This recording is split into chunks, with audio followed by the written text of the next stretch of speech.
Unlock 1 आज से शुरू हो रहा है। उसी से जुड़ी आपको हम तमाम खबरें पहले बताएंगे।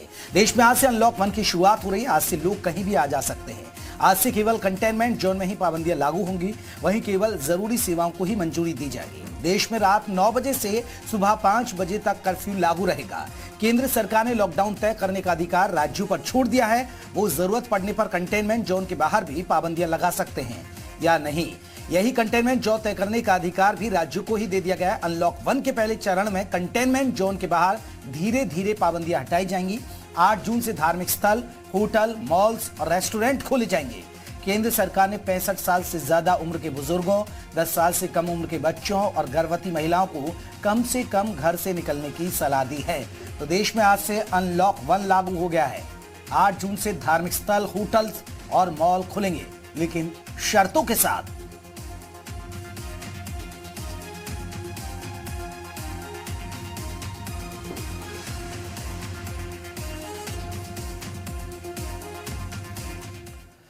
आगे बढ़ते हैं और कुछ खबरें हम आपको बताने जा रहे हैं। आपको बता दें कि देश में आज से फिर से ट्रेन पटरी पर फिर से दौड़ना शुरू हो जाएगी। आज से देश भर में अलग अलग रूट्स पर चलने वाली 200 ट्रेनों की शुरुआत हो रही है। पहले दिन इन ट्रेनों के जरिए 1,45,000 यात्री सफर करेंगे।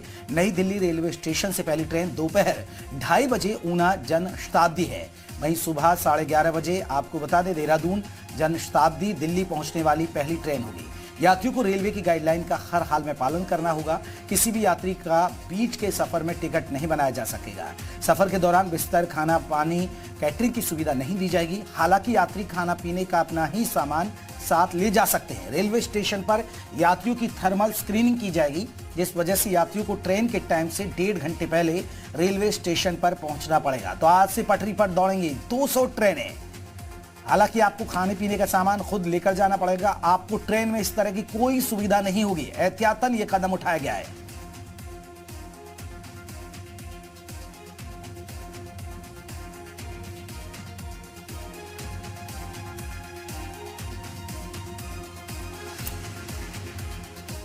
चलिए हमारे साथ लखनऊ से मयंक और ज्यादा अपडेट के साथ जुड़ गए। वहीं भोपाल से हमारे साथ विवेक पटैया हमारे सहयोगी और ज्यादा अपडेट के साथ जुड़ गए। सबसे पहले लखनऊ का रुख करेंगे और हम जानना चाहेंगे पहले मयंक आपसे कि दर्शकों को जानकारी दीजिए कि यूपी सरकार ने जो आज से अनलॉक 1 शुरू हो रहा है उसके लिए यूपी में क्या क्या गाइडलाइन है।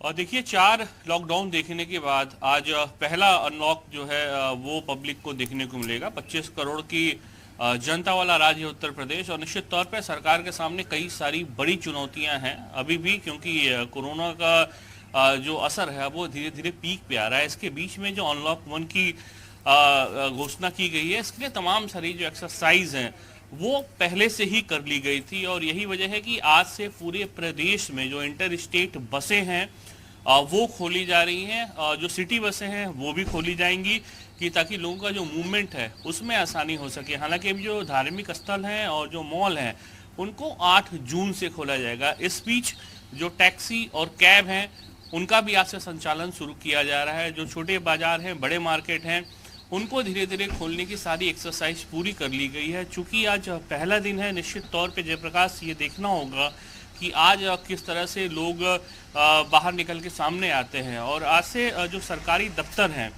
सभी सरकारी दफ्तर आज से खोल दिए गए हैं। हाँ, ये बात है कि उनमें शिफ्ट में जो है काम कराया जाएगा। शिफ्ट के 3 शिफ्ट निर्धारित किए गए हैं। उन शिफ्टों में जो कर्मचारी हैं उनको बुलाया गया है। इन सब के लिए पूरी तरह से सैनिटाइजेशन की व्यवस्था की गई है। सोशल डिस्टेंसिंग की जो मानक हैं उनका पालन करना होगा। कुल मिला के जो आम दिनचर्या है उसको ढर्रे पे लाने की कोशिश है सरकार की। लेकिन इन सब के बीच में जो सुरक्षा जो सबसे अहम बिंदु है उसका ख्याल रखा जा रहा है। लंबे समय से जो परिवहन सेवाएं बंद चल रही थी, आज जब उनकी शुरुआत होगी तो उनमें एक बात बहुत साफ तौर पे की गई है कि जितनी सीटें होती हैं बस में उतने ही यात्री यात्रा कर पाएंगे। कोई भी स्टैंडिंग में नहीं जाएगा या फिर जो जिस सीट की क्षमता 2 की है उस पर 3 लोग बिल्कुल नहीं बैठेंगे। जो टैक्सी कैब है उन टैक्सी कैब में जो मानक निर्धारित किए गए हैं उनका पालन करना होगा और जो भी लोग यात्रा करेंगे उनको मास्क लगाना होगा। साथ जो ड्राइवर है उसको भी मास्क लगाना होगा। तो निश्चित तौर पे जेपी आज चूंकि पहला दिन है और देखना होगा आज किस तरह से चीजें सामने आती हैं। सरकार बिल्कुल, द्वारा अनलॉक उत्तर 1 प्रदेश का आज सरकार पहला द्वारा दिन जो है। यूपी में तैयारियां और भी हैं, बिंदुओं वो पर आपसे मुकम्मल बात की करेंगे। गई हैं। मैं हम जरा मध्य प्रदेश का अपडेट ले लेते हैं। अगर विवेक, मध्य प्रदेश की बात की जाए तो केंद्र सरकार ने तो गाइडलाइंस पहले ही जारी कर दी थी, लेकिन सरकार की तरफ से क्या क्या गाइडलाइंस है, हमारे मध्य प्रदेश के दर्शकों को जरा जानकारी दीजिए कि कौन कौन से बिंदु हैं जिससे लोगों को राहत मिलेगी और कौन कौन से ऐसे पहलू हैं जो चीजें बंद रहेंगी। सबसे पहले तो मध्य प्रदेश में परिवहन की व्यवस्था जो है शुरू होने जा रही है। राज्य के अंदर 50% क्षमता के साथ परिवहन जो है वो शुरू हो जाएगा। अभी तक करीब 2.5 महीने से जब से लॉकडाउन चल रहा है, परिवहन की व्यवस्था पूरी तरह से बंद थी, लेकिन अब जो है परिवहन की व्यवस्था शुरू हो जाएगी। ये एक बड़ा और राहत भरा फैसला है, क्योंकि सबसे ज़्यादा प्रभावित जो लोग हैं वो सिर्फ परिवहन के कारण ही हुए हैं, और ऐसी स्थिति में आप लोग पैदल चलते हुए नजर नहीं आएंगे। लेकिन इसमें एक बात का जरूर ध्यान रखना पड़ेगा, सोशल डिस्टेंसिंग का, और बस की परिवहन की जो क्षमता है वो 50% से ज़्यादा नहीं होगी। दूसरी तरफ स्कूल और कॉलेज बंद रहेंगे, उसको लेकर निर्णय जुलाई के महीने में होगा। लेकिन कक्षा 12वीं की परीक्षाएं हैं, ऐसी स्थिति में सिर्फ 12वीं की परीक्षा के लिए स्कूल खोले जाएंगे और अनुमति मिलेगी। और धार्मिक स्थल हो, रेस्टोरेंट हो, होटल हो, मॉल हो, इसको खोलने का जो चरणबद्ध जो अनलॉक 1 में बताया गया है वो 8 जून के बाद शुरू होगा। धार्मिक स्थल भी शुरू होंगे, लेकिन सभी जगह सोशल डिस्टेंसिंग का पालन करना पड़ेगा। और सबसे बड़ी बात है कि अब जो है कंटेनमेंट एरिया जो है उस क्षेत्र और उस बस्ती को ही बनाया जाएगा जहां पर पॉजिटिव केसेस ज़्यादा है, 10 से ज़्यादा पॉजिटिव केसेस है। ऐसी स्थिति में उस क्षेत्र को कंटेनमेंट एरिया बनाकर वहां पर जो है लॉकडाउन 30 जून तक यथावत रहेगा। मतलब कंटेनमेंट एरिया जो होगा वहां लॉकडाउन यथावत रहेगा 30 जून तक। वहां किसी प्रकार की कोई भी जो है गतिविधि नहीं होगी। वहां पर जैसा पहले चल रहा था लॉकडाउन वैसा ही चलेगा, किसी प्रकार की कोई गतिविधि को वहां पर अनुमति नहीं मिलेगी। और सबसे महत्वपूर्ण बात यह है कि मध्य प्रदेश सरकार ने कई राहत भी जो है इस दौरान लोगों को दी है। बिजली बिल से जुड़ी हुई राहत दी है, तमाम राहतें भी दी है। तो ये कह सकते हैं कि मध्य प्रदेश सरकार चरणबद्ध तरीके से केंद्र की गाइडलाइन के अनुसार मध्य प्रदेश में अनलॉक के नियमों को जो है आगे बढ़ाएगी, उसका पालन करेंगी। सिनेमा हॉल को लेकर जो है निर्णय वो भी जो है बाद में होगा। अभी किसी प्रकार का कोई निर्णय सिनेमा हॉल, जिम और तमाम जो गतिविधि जहां पर ज़्यादा लोग इकट्ठे होते हैं वहां ये सब चीज़ें नहीं होगी। राजनीतिक पार्टियां नहीं होगी, रैली धरने प्रदर्शन नहीं होंगे, किसी प्रकार का धार्मिक आयोजन, सांस्कृतिक आयोजन नहीं होगा।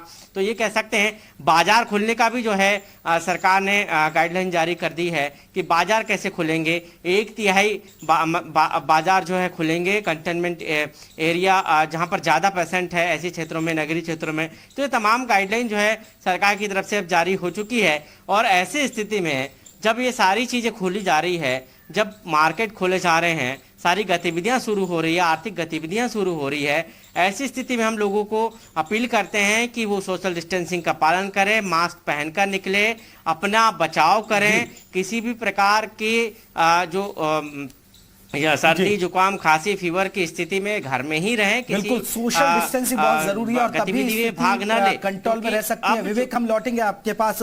मैं एक चीज आपसे समझना चाहेंगे, हालांकि जो औद्योगिक इकाई यहाँ हैं उनमें पहले से राहत दी गई है, लेकिन क्या औद्योगिक इकाइयों के लिए भी कुछ छूट दी गई है कि कितनी तादाद में और लोग काम पर आ सकते हैं? साथ ही साथ आपसे ये भी जानना चाहेंगे कि कुछ जो चीजें हैं वो जिले के डीएम पर छोड़ दी है सरकार ने, कि जिले के जो डीएम होंगे, जिले के जो डीएम है वो अपना फैसला लें। जिस तरह गाजियाबाद या नोएडा की बात करें, अभी बॉर्डर को सील कर दिया गया है, वो फैसले सिर्फ डीएम के पास हैं।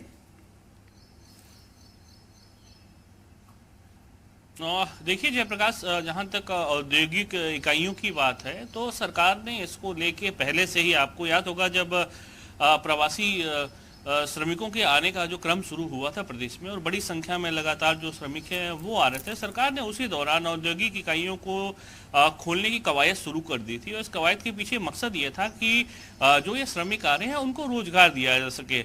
निश्चित तौर पे कई लाख श्रमिकों को अब तक रोजगार दिया जा चुका है। और जो औद्योगिक इकाइयाँ हैं, चाहे वो छोटी हों, मछली हों या फिर जो बड़ी औद्योगिक इकाइयाँ हैं, वहाँ काम चल रहा है। देखिए कोशिश सबकी यही है कि जो रोजगार के साधन हैं उसको कम से कम बनाए रखा जाए। उसके लिए अभी विशेष तौर पे सरकार द्वारा कोई प्लान इस लॉकडाउन में अभी नहीं, सॉरी माफ करिएगा, इस अनलॉक में अभी नहीं कुछ कोई गाइडलाइन जारी की गई है। इसके लिए सरकार ने पहले से ही जो एक्सरसाइज थी वो पूरी करके रोजगार देने का काम शुरू कर दिया था। बिल्कुल, कहीं ना कहीं मैं जिस तरह आपने ने जानकारी सवाल दी और रखा विवेक था। पटैया जानकारी दे रहे हैं, तो अब हर राज्य में लोगों के लिए थोड़ी राहत है, लेकिन ये जरूर ध्यान रखना होगा, सोशल डिस्टेंसिंग का पालन करना होगा, मास्क लगाकर आपको बाहर चलना होगा। शुक्रिया।